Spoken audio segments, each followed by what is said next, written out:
Bonjour à toutes, bonjour à tous. Nous sommes le 18 juillet 2019. Alors aujourd'hui, il y a beaucoup de choses à dire et surtout des conséquences de ce 14 juillet qui ont été médiatiquement catastrophiques pour le président de la République parce que on n'a jamais eu un 14 juillet aussi hué et contesté par le peuple, et il faut le signaler tout de même. Alors, pour ceux qui me suivent, qui n'ont pas toujours accès à Facebook, je voudrais leur montrer une photo qui est très représentative, qui s'appelle « Les vérités qui dérangent ». Là, vous voyez très très bien ce qui se passe. Vous voyez des doigts d'honneur. Et ici, là, on va l'agrandir, si je peux. Vous avez évidemment Emmanuel Macron, président presque autodéclaré de la République française. Donc, il faut savoir que celui-ci a déclaré qu'il était scandalisé que les Français aient sifflé l'armée. Or, personnellement, je suis fier d'être français, c'est mon pays, je l'aime, c'est ma culture, je l'aime, j'adore ma culture française qui est pour moi exceptionnelle, tant en littérature qu'en musique, qu'en peinture, surtout en peinture.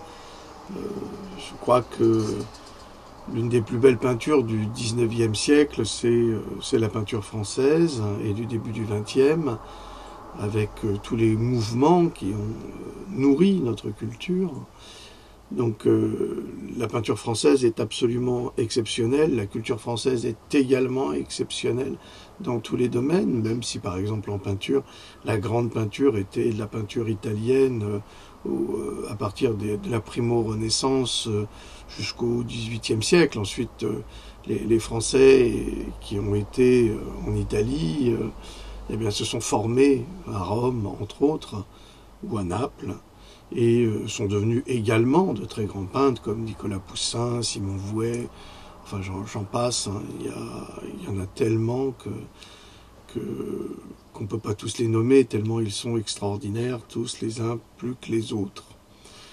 Bon, ça c'est quelque chose que Macron ignore. Tiens, là par exemple, là, derrière vous, vous avez une gravure de Delacroix. Alors Delacroix, pour moi, c'est l'absolu de la peinture, hein. C'est un maître absolu, c'est un peintre exceptionnel, une personnalité, une culture, un coup de crayon tout à fait remarquable. Et j'ai trouvé ça enchinant pour une misère, et j'étais très content parce qu'on trouve assez peu de gravures de Delacroix. Donc c'est tout ce que n'est pas le président de la République et qui conteste. Évidemment, cette contestation populaire et naturelle. Et je tiens à préciser que mon grand-père hongrois s'est engagé... Yuka! Là, je suis tout seul, Louloute vous salue, elle n'est pas là, elle s'occupe de ses parents et de son frère qui est très malade. Donc c'est difficile, c'est une période difficile. Mais elle est toujours là, elle vous salue. Donc, mon grand-père, du côté maternel, s'est engagé volontaire, hein, et il a fait la guerre, donc il a été évadé, enfin bref, il a été décoré pour un Hongrois, hein, quand même, c'est exceptionnel. Hein. Et il était dans la 2e DB. Donc, je peux vous dire que chez nous, on a le plus grand respect de l'armée. Et on fait partie d'une famille hongroise, du côté de mon père, où c'était soit des curés, soit des militaires. Mon grand-père Jean de Roc était militaire et commissaire de police, donc officier. Son père était également officier. Donc c'est dans la famille. Alors je peux vous assurer que nous respectons au plus haut niveau l'armée et les soldats, qui sont là pour défendre la nation et non pas pour la brimer, comme essaye de faire cet odieux personnage qui nous dirige et qui a été salué dignement, avec ses doigts vindicatifs, certes, mais tellement profond, si seulement. Oh, ça devrait lui plaire en plus. Eh bien, cet homme a fait mander sa police politique. Pourquoi je parle de police politique? Parce que mon grand-père Jean Droc a été assassiné, enfin disons qu'il a été suicidé de 2 balles dans la nuque, d'après mon père, par la police de Staline. Donc par les communistes, oui, bolcheviques.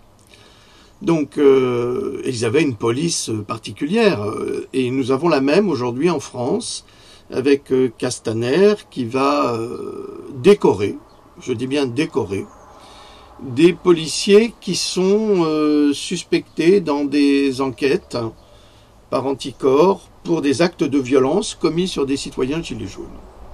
Donc on voit où s'oriente ce gouvernement, qui est une véritable caricature d'un néo-nazisme naissant.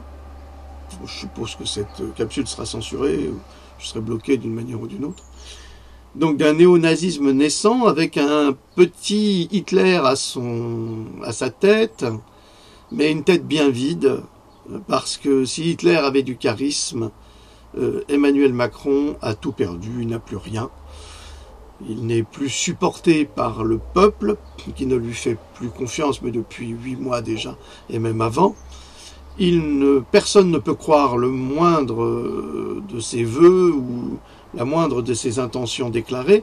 C'est un mythomane pathologique, un manipulateur. D'ailleurs, c'est ce que disait celui qui l'a fait rentrer chez Rothschild, et qui disait qu'il était très très doué pour convaincre.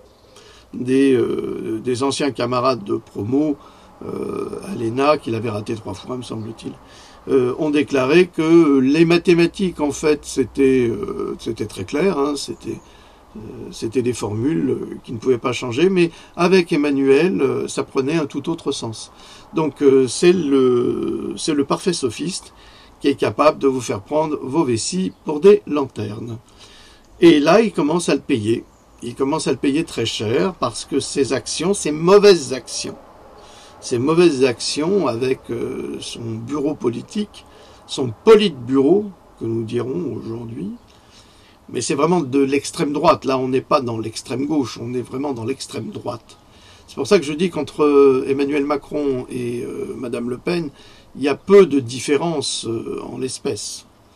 Ils auraient agi exactement de la même façon, puisque Madame Le Pen, qui surfe sur la vague du populisme gilet jaune, déteste les gilets jaunes qui troublent l'ordre, et surtout l'ordre établi par cette police injuste et criminelle. Parce qu'elle est criminelle, ou estive d'ailleurs, on se le demande. On s'interroge, on se dit, mais tiens, où est passé ce garçon que la police a poussé à l'eau? Alors peut-être qu'il est en train de se faire dévorer par des anguilles sous roche, et personne ne répond. Ni Castaner, ni les enquêteurs, personne ne sait rien. Il n'y a que les parents qui s'inquiètent, il n'y a que les citoyens qui s'inquiètent de la disparition de ce jeune homme, puis il a disparu, mais comme par enchantement. Ce qui est très difficile à imaginer, mais pourtant c'est le cas. On aimerait bien que ça arrive à Emmanuel Macron, qu'il puisse disparaître comme par enchantement, puis qu'on ne le retrouve plus jamais. Parce que s'il y a le fils du diable sur terre aujourd'hui, c'est bien lui. C'est bien lui, mépris du peuple, mépris de la nation, mépris de la culture française, autodestruction de notre pays. Enfin, c'est pour ça qu'il démissionnera jamais. D'ailleurs, je me demande encore qui peut oser demander démission. Cet homme a été placé, c'est pas pour qu'il démissionne, il démissionnera jamais. Il faut être lucide. Si vous aviez dit en 1789 Louis XVI démission, il aurait peut-être réfléchi, Louis XVI, parce que c'était pas un guerrier, c'était un brave homme, c'était juste un impotent qui aimait, c'était un véritable artisan horloger. Voilà qui était Louis XVI, c'était un brave homme, bon, qui avait été nommé roi quelque part par accident, il n'aurait jamais dû être roi. C'est pas lui, c'était pas lui le dauphin, mais malheureusement, il a subi un sort que je regrette, hein, parce qu'il aurait certainement concédé, j'en ai l'intime conviction, il aurait concédé une monarchie constitutionnelle comme en Angleterre, et je le répète, hein, il faut être lucide, sans doute des historiens pourront le confirmer, c'était pas du tout un despote, hein, c'était pas dans sa nature ni dans son caractère.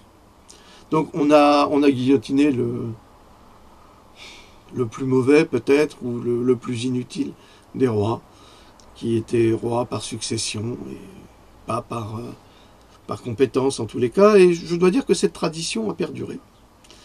Parce que la question qu'on doit se poser aujourd'hui, c'est est-ce que nous sommes gouvernés par des incompétents? Alors on peut constater, mais c'est tous les gouvernements successifs, hein, depuis le général de Gaulle, on n'a pas eu un seul président à la hauteur. Pas un. Il n'y en a pas un qui ne transporte des valises ou des casseroles. Madame Casserole, hein, il n'y en a pas un qui n'en transporte pas. Macron, il a des valises longues comme mes bras. Hein, c'est énorme. C'est énorme. Donc, c'est à se poser la question de savoir, a-t-on jamais eu de vrais présidents dignes de ce pays, d'une part, à part... Bon, alors, si je vais parler de Gaulle, évidemment, vous avez tout le monde qui va venir et qui va gueuler, qui va dire « Ah, le Gaulle, c'était ainsi, c'était ainsi. » Arrêtez. Il a fait ce qu'il avait à faire, il a fait ce qu'il a pu, et il aimait la France. Et ça, c'est très important. Même si il y a beaucoup de choses qu'on peut lui reprocher, et moi, si j'ai quelque chose à lui reprocher, c'est que je pense qu'il est mêlé à la mort du général Leclerc, parce que le général Leclerc aurait été un formidable président. Bon, c'est sans doute parce que mon grand-père le connaissait et connaissait les généraux qui l'accompagnaient, donc c'est sans doute pour cette raison que je parle ainsi. Comme je voue un culte à mon grand-père, c'est un petit peu normal. Alors, sommes-nous dirigés par des incompétents ou sommes-nous dirigés par des personnes malveillantes qui agissent contre l'intérêt des citoyens systématiquement et qui agissent dans leur intérêt propre et dans celui surtout des lobbies qui les ont mis en place. Alors, vous imaginez que maintenant nous allons parler de l'affaire Rugy, de Rugy, qui était un profiteur, nous l'avons vu. Alors, il a garanti qu'il rembourserait ses frais qu'il a été incapable de justifier. Hein.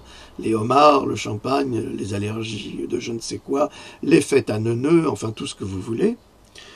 Donc, profiteur, hein, vraiment un profiteur de la nation. C'est vraiment comme l'autre. Enfin, ils sont tous des profiteurs.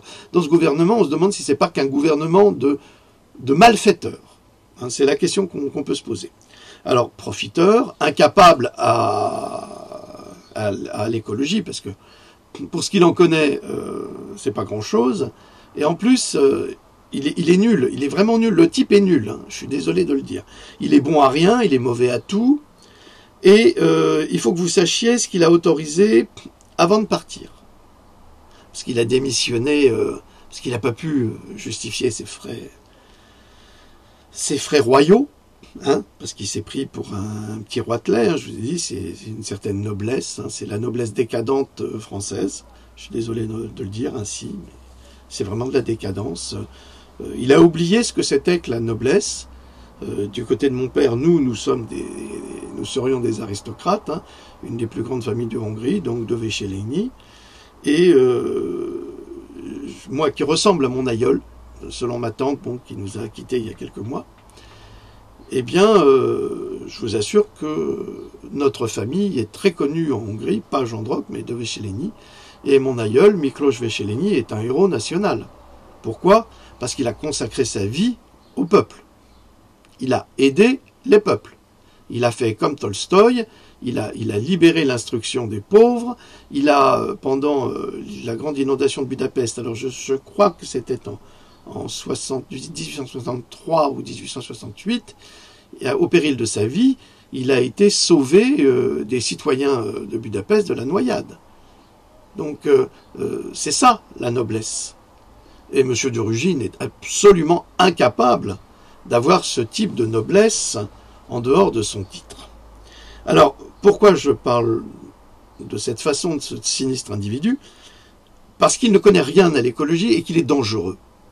Il est dangereux. D'abord, il nous a ruinés, il nous a volé dans notre poche de quoi s'acheter ses homards, son champagne et son caviar, et après il a été pleurer chez Bourdin en disant « Oui, je suis allergique aux homards ». Il n'y a aucune allergie déclarée aux homards aujourd'hui. Je suis allergique aux homards. Je suis allergique au caviar, le champagne me donne mal à la tête. À 500 € la bouteille, c'est sûr, ça te donne mal à la tête, mais ça ne te gêne pas d'en acheter. Il fallait acheter du coca. C'est pas une très bonne boisson, mais peu importe. Alors, hélas, depuis le 1er juillet 2019, renard, martre, putois, fouine, belette, corneille noire, corbeau freux, jet des chênes, pie bavarde et étourneau sansonnais sont à nouveau considérés comme des animaux indésirables, dont le piégeage est à nouveau autorisé jusqu'en juin 2022. Bravo, monsieur de Rugy, vous êtes bon à rien et mauvais à tout, et en plus, vous êtes un ignorant. Pourquoi vous êtes un ignorant? Mais c'est très simple, cher monsieur. C'est parce que vous ne connaissez rien à la nature, et vous avez le culot de vous présenter, et vous avez eu le culot de vous présenter comme ministre de l'écologie, ce qui est un scandale absolu, encore un de votre part, et que moi qui travaille, c'est pas pour parler de moi, mais qui travaille sur la maladie de Lyme, et j'avais l'intention de vous livrer la 5e partie de cette étude sur la maladie de Lyme. J'ai encore eu un témoignage bouleversant hier d'une personne gravement atteinte. Eh bien, cher monsieur, je vais le répéter, en piégeant tous ces petits animaux, ces petits mammifères qui sont des prédateurs de rats, de souris, eh bien, vous permettez aux tiques de se surdévelopper et de s'attaquer aux êtres humains. Alors, je ne voudrais pas vous souhaiter d'attraper la maladie de Lyme, parce que c'est monstrueux. Et d'ailleurs, je fais un appel aux chasseurs qui vont piéger ces animaux. Moi, je vous signale que j'ai récupéré sur la route un jet que j'ai soigné et nourri. C'est un animal magnifique, avec lequel j'avais eu comment dirais-je, un très bon contact. J'ai une photo où je l'ai sur mon épaule. Et je lui ai appris à voler, mais j'ai 2 chiens qui sont terribles, et le jet, en revenant, s'est posé dans le jardin, se croyant en sécurité, et mes deux sales bêtes l'ont tué. J'étais désespéré. C'est un animal magnifique, le jet des chênes. Il est très très beau, c'est un corvidé. C'est une espèce d'oiseau superbe, avec des plumes de couleur bleue qui donnent des contrastes magnifiques. Ces animaux ne sont pas des prédateurs, ils ne gênent personne, ils n'embêtent personne. Et en les tuant, ils permettent la propagation des tiques infectées par la maladie de Lyme. Pourquoi? Ben, rien que le renard, en une année, va tuer 2500 rats ou souris. Alors, vous imaginez bien que les rats et les souris n'ont pas qu'une seule tique ou une seule puce sur la fourrure. Ils en ont plusieurs. Alors, on imagine qu'il y en ait 10, c'est 2500 x 10 pour un renard. Des belettes, un peu moins, parce qu'elles sont moins gourmandes, sont moins grosses. Donc ça fait des centaines de milliers de tiques qui vont proliférer et qui vont aller piquer les joggeurs, qui vont aller piquer les promeneurs dans les espaces verts, dans les forêts, là partout, près de l'eau, quand je vois des images de Paris pendant la canicule où les gens sont dehors la nuit dans l'herbe et à raison, à chercher de la fraîcheur, eh bien, ils se mettent immédiatement en danger à cause de ces tiques qui sont là et qui cherchent à se nourrir, qui sont, eux, devenus des prédateurs, puisque ce monsieur de Rugy a décidé d'autoriser la destruction de cette nature. Mais qui sommes-nous? Qui sommes-nous pour décider qui doit vivre, qui doit mourir? Non mais sincèrement, qui sommes-nous? Qu'est-ce que c'est que ce pauvre type qui est un voleur? C'est un voleur, c'est un voleur. Pourquoi? Parce qu'il a puisé dans les caisses de l'État pour son propre plaisir, pour aller magouiller avec des lobbyistes, pour aller briller auprès de ses amis et préparer éventuellement sa présidentielle. Bah de Rugy, ta présidentielle, hein, tu peux te la mettre, tu peux te la carrer, comme on dit, où je pense, tu l'auras jamais, parce que tu es bien détesté, et ne t'inquiète pas, on fera tout pour que les gens n'oublient pas qui tu es. Parce que ce que tu fais pour les animaux, contre les animaux, c'est quelque chose pour moi qui est absolument scandaleux, et tu nous mets tous en danger, tu m'entends? Tu nous mets tous en danger en décidant d'autoriser la destruction de ces soi-disant nuisibles. Alors là, j'en appelle à la raison des chasseurs, si tant est qu'il y a une raison. Hein? Messieurs et mesdames les chasseurs ou les chasseresses, si vous décidez de piéger ces animaux, laissez-moi vous apprendre que vous vous mettez en danger parce que vous êtes vous-même les premières cibles. Pourquoi? Eh bien, tout simplement parce que vous détruisez les premiers prédateurs de cette maladie, qui tuent, eux, justement, ces rats et ces autres rongeurs, porteurs, et les tiques. Mais comme vous êtes tout le temps en forêt, ben, ils vous tombent dessus. Vous ne pouvez pas y aller en cosmonaute en forêt, puisque vous avez besoin de tuer, donc vous avez besoin de tous vos sens. Et ben ça vous tombe sur le chapeau, ça vous tombe sur l'épaule, et puis ça va s'immiscer à l'intérieur, vous ne les sentez pas, c'est minuscule. C'est comme un grain de pavot, c'est un petit bouton noir comme ça, minuscule. Et puis ça va s'immiscer, alors ça va s'immiscer derrière vos oreilles, là, ça va rentrer dans l'oreille, ça va derrière, dans le cou, ça va sous vos aisselles, je vous montre les endroits stratégiques pour les tiques, hein, aisselles, le nombril, derrière les genoux, oui, ça, sur les pieds, même entre les doigts de pied. Ça va partout, parce que c'est un animal très intelligent, mine de rien, c'est un acarien très intelligent, qui sait qu'il est nuisible et qui doit se loger à des endroits où il est indélogeable. Pour le chien, bah, il va derrière les oreilles, c'est pareil, hein, des fois même sur le museau. Il va dans des endroits où le chien a vraiment du mal à atteindre, hein, qu'il n'arrive pas à retirer. Puis on ne le sent pas, on ne sent que trop tard. Donc, messieurs et mesdames les chasseurs, vous êtes les premières victimes potentielles pour attraper la maladie de Lyme. Et après, vous viendrez pleurer chez nous, ou chez moi, en vous disant « mince, j'ai la maladie de Lyme ». Ben oui, vous l'avez attrapée. Mais vous êtes les premiers responsables, après l'autre imbécile qui a décidé de cette loi de destruction de nos animaux. Alors je répète, qui sommes-nous pour décider de la vie ou de la mort de ces animaux qui en fait font partie de la chaîne alimentaire et sont indispensables au développement de la nature. Vous savez, comme moi, je l'ai déjà posté à plusieurs reprises, qu'aux États-Unis, dans le parc de Yellowstone, que j'ai eu la chance de visiter quand j'avais 16 ans, un parc absolument magnifique, une nature magnifique, des animaux en liberté. Alors évidemment, on voit les bisons qui ont été réintégrés, heureusement, des animaux très dangereux, hein. Tous les ans il y a un mort, hein, parce que les gens ne se rendent pas compte, ils sont complètement idiots, et ils approchent un bison sans se rendre compte que c'est un animal sauvage. Bon, les ours, ils les approchent pas trop, je crois pas, mais je crois que c'est arrivé quand même. Donc même les cerfs, hein, les cerfs sont des animaux très dangereux, ils peuvent charger, ils peuvent vous encorner, hein. Il y a certaines gazelles aussi aux États-Unis, dans ces parcs-là, qui sont dangereuses. Eh bien, le parc de Yellowstone, on a réintroduit les loups.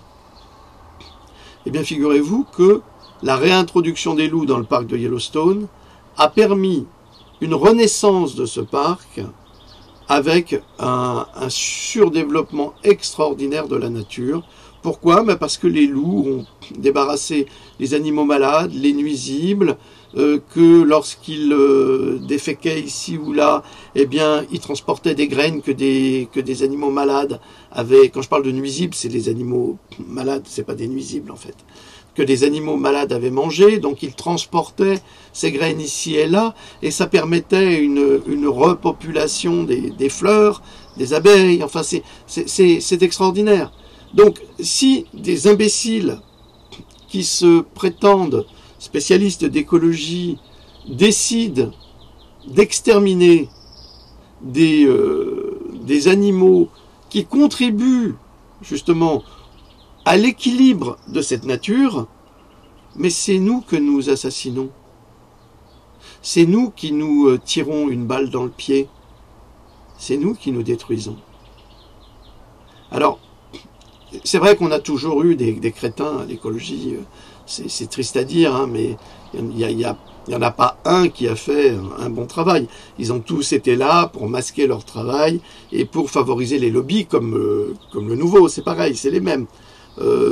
Nicolas Hulot n'a pas pu faire le travail qu'il aurait dû faire, il a été bloqué immédiatement. En fait, Macron a pris Hulot uniquement pour avoir le soutien des écologistes, et Hulot a intelligemment bien compris qu'il ne pouvait strictement rien faire au cœur de ce gouvernement. Il a donné sa démission, il était temps, petit navire, et on a mis à la place un incompétent, un incapable, un mauvais à tout et un bon à rien, qui a volé dans la poche des Français pour construire une carrière politique inutile, parce que maintenant, de Rugy, c'est terminé. Donc voilà dans quelle situation nous nous trouvons aujourd'hui, et nous devons nous battre, nous les citoyens, pour... Alors, il y a sans doute des défenseurs de la nature qui connaissent bien mieux la nature que moi. Eh bien, allez dans la nature et... comment dirais-je, et faites sauter tous ces pièges, prenez-les, collectez-les. À force, comment ça s'appelle, les chasseurs ne pourront plus en acheter, ça coûte trop cher. Parce que ça tue les chiens, ça tue les chats, ça tue nos animaux domestiques qui veulent aussi se débarrasser un peu des nuisibles comme les rats et les souris. Donc ça les tue. Combien de fois il y a des rats, il y a des chats avec des colliers qui se retrouvent dans des pièges et qui en meurent. Ou des chiens. C'est abominable. Alors, ça tue nos chats domestiques, ça tue nos chiens, ça tue nos renards, ça tue nos belettes, nos martres. Il n'y en a pas marre de tuer. On ne pourrait pas favoriser la vie. Si vous avez des infestations de rats chez vous, c'est parce qu'il n'y a plus de prédateurs. C'est tout. Et tout de suite, là, les bergers, et encore les bergers, ils nous cassent les pieds, parce que c'est à la fois vrai et faux. Ils jouent beaucoup là-dessus, sur la peur du loup, et puis ça permet à ces castrés du fusil de se dire « je vais me faire un loup, je vais le tuer ». Mais quelle honte, quelle honte. Le loup a peur de l'homme de toute façon. Et vous vous plaignez, les agriculteurs se plaignent qu'il y ait trop de sangliers, c'est normal. Vous avez vu les portées de sangliers, mais c'est énorme. Ils se surdéveloppent. Mais pourquoi ils se surdéveloppent? Il n'y a plus de prédateurs, vous les tuez. Alors, ils massacrent, ils détruisent les récoltes. Alors, comme le contrôle climatique n'était pas suffisant pour détruire nos récoltes, les sangliers font des ravages. Et après, ils vous disent, ouais, il faut les tuer. Ben oui, mais remettez des loups. Vous savez, d'habitude, les loups, ils n'attaquent pas les hommes. Hein. C'est assez rare. S'il y a de quoi manger, il n'y a pas de problème. Et il y a de quoi manger, là. Avec des cerfs, avec des sangliers, il y en a plein. Il y en a plein. Donc, je vois pas... Quelque part, ça arrange les chasseurs, parce que comme ça, ils ont des choses à tirer. Hein, marqué... réserve de chasse, chasse protégée, tu parles, c'est juste pour engraisser les animaux et après les assassiner. Donc vous voyez, c'est plein d'incohérences, et il n'y a pas un seul ministère de l'écologie qui s'est attaqué à ce problème des chasseurs. Pourquoi? Parce que c'est un véritable lobby, ce sont des gens très puissants, et qui ont beaucoup de relations, et surtout qui peuvent influencer une élection. C'est pour ça que Macron, il leur donne tout. Mais, messieurs les chasseurs, si vous tuez toute cette nature, il vous restera plus rien à tuer. Il n'y aura plus que les humains à assassiner. D'ailleurs, c'est certainement en cours. C'est certainement en cours. Voilà, donc c'est ce que j'avais à vous dire aujourd'hui. Je crois que je ne ferai pas la capsule sur Lyme, là, parce qu'elle est trop longue et trop. Je la ferai après. Je la ferai après. Voilà, je vous remercie pour votre écoute attentive.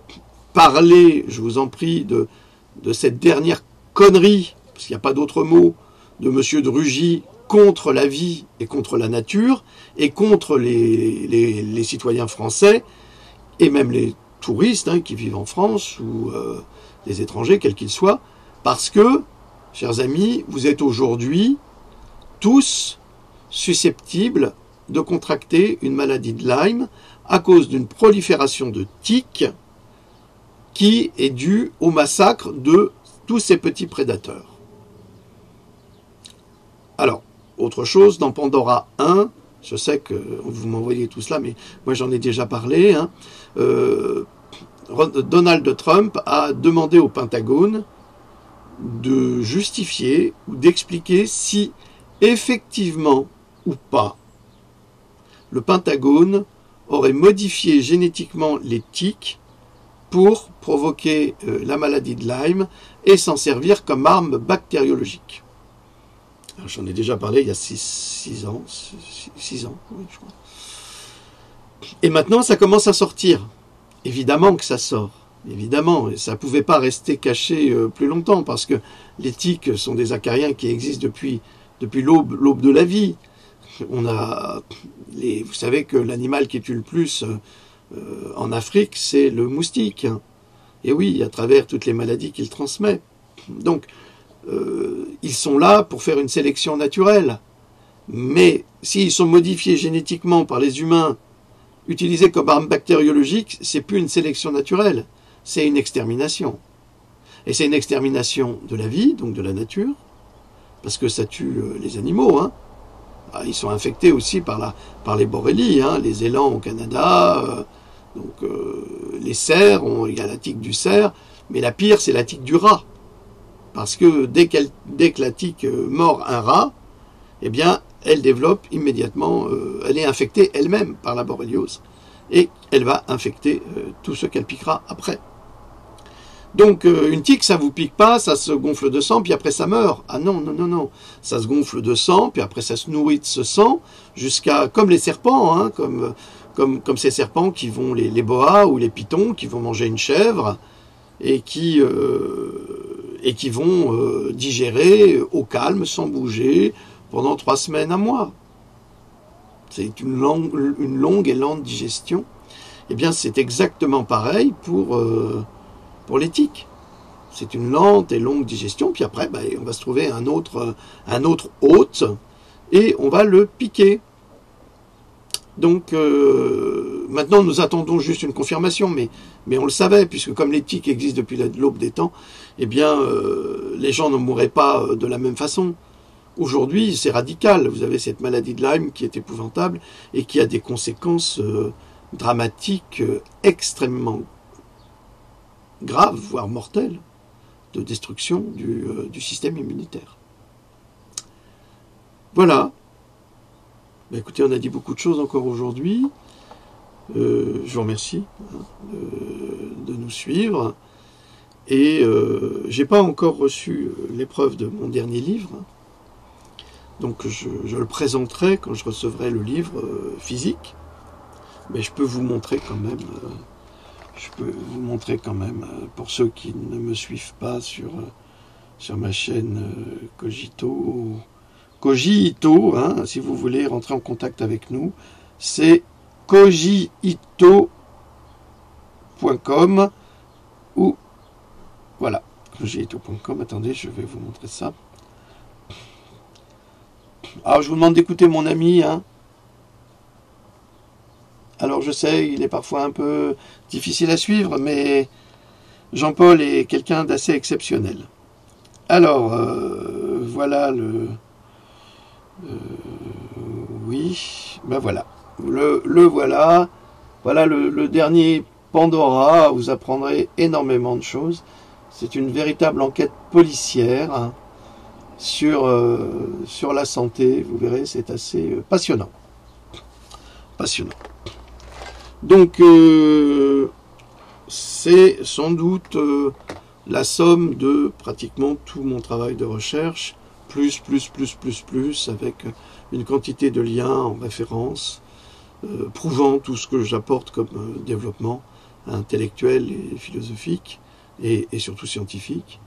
Donc, je vous rappelle que je ne suis pas un scientifique, que je ne suis pas un médecin, que je suis un universitaire, un chercheur en sciences humaines, et que mon travail, c'est de mener des recherches et de vous apporter les preuves de ces constats de recherche qui sont publiés par des chercheurs qui risquent leur vie pour vous aider.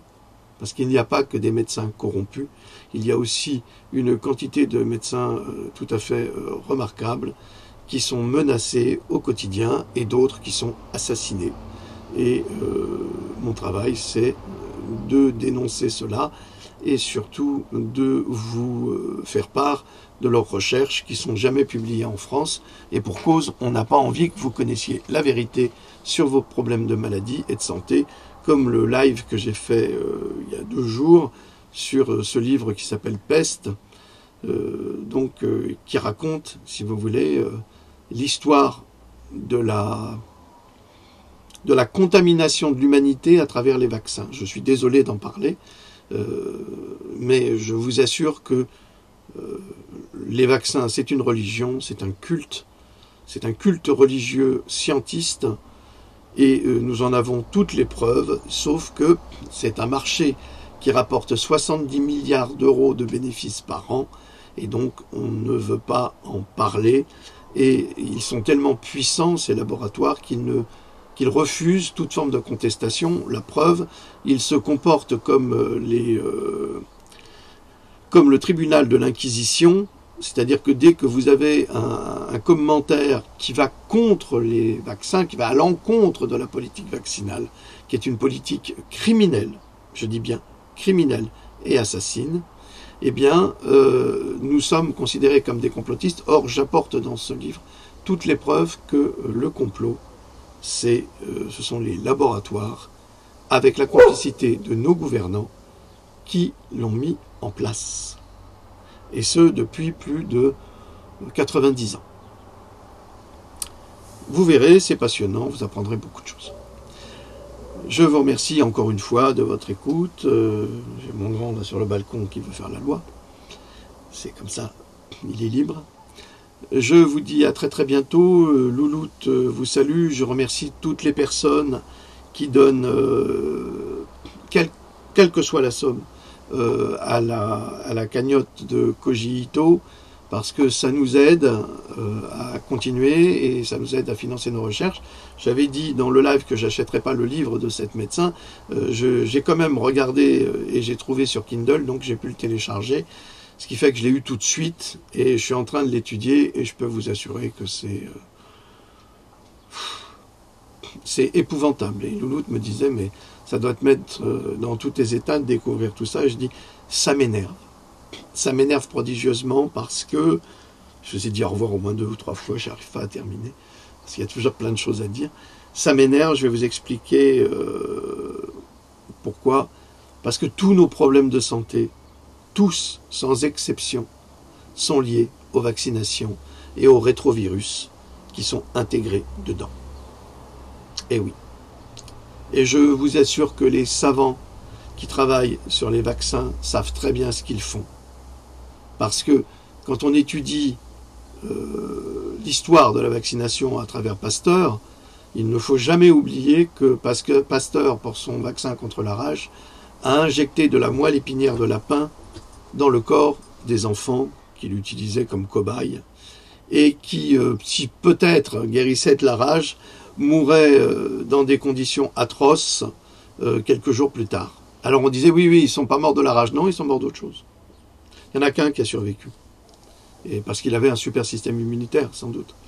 Mais si on étudie ce fait-là, c'est-à-dire d'injecter de l'ADN animal, et quand on injecte de l'ADN animal, on injecte aussi des virus animaux. Et ça, on l'a découvert avec le virus de la polio, on l'a découvert avec le virus de l'hépatite B, on a découvert des virus de singes. qui causaient des leucémies, comme la leucémie du poulet également.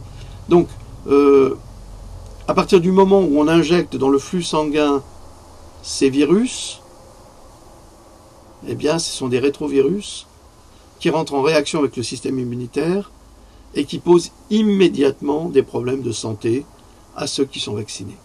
Il est impossible, je dis bien, il est impossible que les personnes vaccinées n'aient aucun effet secondaire. Elles ont des effets, sauf que ça se développe différemment chez chacun. Et ces gens-là peuvent développer une maladie auto-immune 20 ans plus tard, lors d'une faiblesse encore du système immunitaire, alimentation, gazage de chemtrails et de virus, en fait, qui vont rentrer en synergie avec ces rétrovirus. Je vous signale que dans le flux sanguin, des chercheurs américains ont découvert plus de 220 virus inconnus dans notre flux sanguin. Alors vous imaginez bien, on injecte des vaccins avec des virus animaux, ADN animal, qui n'a rien à y faire. Ça n'a rien à voir. Quand vous mangez un animal, vous allez manger son ADN, mais ça ne passe pas par les mêmes voies. Alors que quand vous injectez dans le flux sanguin, en intramusculaire, donc ça va rentrer partout. Ça va rentrer partout, inévitablement. Donc ça va rentrer dans les muscles, ça va aller dans le cerveau, ça va tout détruire. Et ça, c'est criminel. Et qui c'est qui organise ce crime? C'est l'industrie pharmaceutique qui se régale de ce crime. Il ne faut pas les tuer tout de suite, donc il faut entretenir la maladie pour entretenir une industrie et une rentabilité permanente. Quand vous avez compris cela, vous avez tout compris puisque le monde fonctionne sur l'économie, le monde fonctionne avec les flux boursiers. Or, Big Pharma, 70 milliards de bénéfices, rien qu'avec les vaccins imposés, vous imaginez bien qu'ils peuvent corrompre tous les gouvernements. C'est comme ça que cela fonctionne. Allez, je vous laisse, je vous dis à bientôt. Lisez Pandora 6, c'est un livre qui va faire date, avant qu'il soit censuré, donc lisez-le. Et puis mettez des commentaires par rapport à votre lecture. Ne mettez pas des commentaires si vous ne l'avez pas lu. On a l'habitude là sur Amazon, des gens qui ne l'ont pas lu, qui critiquent, disent n'importe quoi. Voilà. Mais on connaît la musique, c'est aussi le pouvoir de Big Pharma. C'est des gens qui sont payés pour cela et qui s'enrichissent à détruire la vérité et les réputations des gens. Mais moi je suis passé outre, je m'en fiche, mais je vous le signale. Voilà. Salut à toutes et salut à tous.